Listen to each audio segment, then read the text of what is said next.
Welcome to our channel. Today we how to enable breadcrumb styling with Material UI detailed guide step by step. To enable breadcrumb styling with Material UI, start by ensuring you have Material UI installed in your project. If you haven't installed it yet, run the command npm install @movie/material@emotion/reacted/emotion/styled in your terminal.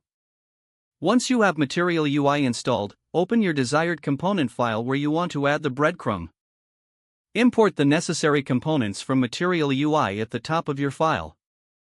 Use the import statement import breadcrumbs from @movie/material/breadcrumbs. Additionally, import the link component using import link from @movie/material/link. Next, create a functional component if you don't already have one. Inside your component, initialize a breadcrumbs container. Wrap your desired navigation items in the breadcrumbs component. For each breadcrumb item, use the link component.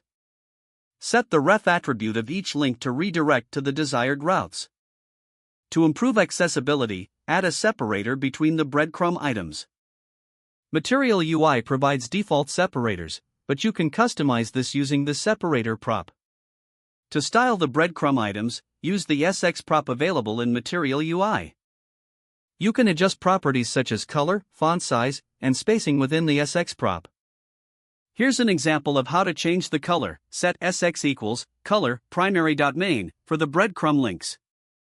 For hover effects, use the SX prop to add styles like and a hover color secondary.main. After finishing your breadcrumbs component, place it in the return statement of your functional component. Finally, save your changes and start your development server to see the results. Navigate to the page where you implemented the breadcrumbs to review their appearance and functionality. With these steps, you have successfully enabled breadcrumb styling with Material UI. If the page does not load, refresh the browser or try again in a private or incognito window. Make sure you are using the correct email address, then retype it carefully to avoid small typos. If your password is not accepted, use the reset option and create a new strong password you can remember. Check your spam folder for verification or security emails, then complete any requested confirmation steps. Enable two-factor authentication if available to improve account security and reduce unauthorized access risk. After signing in, review your profile details so your contact information and settings are accurate and current.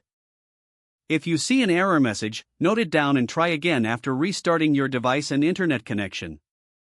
Log out when you finish, especially on shared devices, to keep your account and payment information secure. If the page does not load, refresh the browser or try again in a private or incognito window. Don't forget to like this video and subscribe to our channel for more step-by-step tech guides.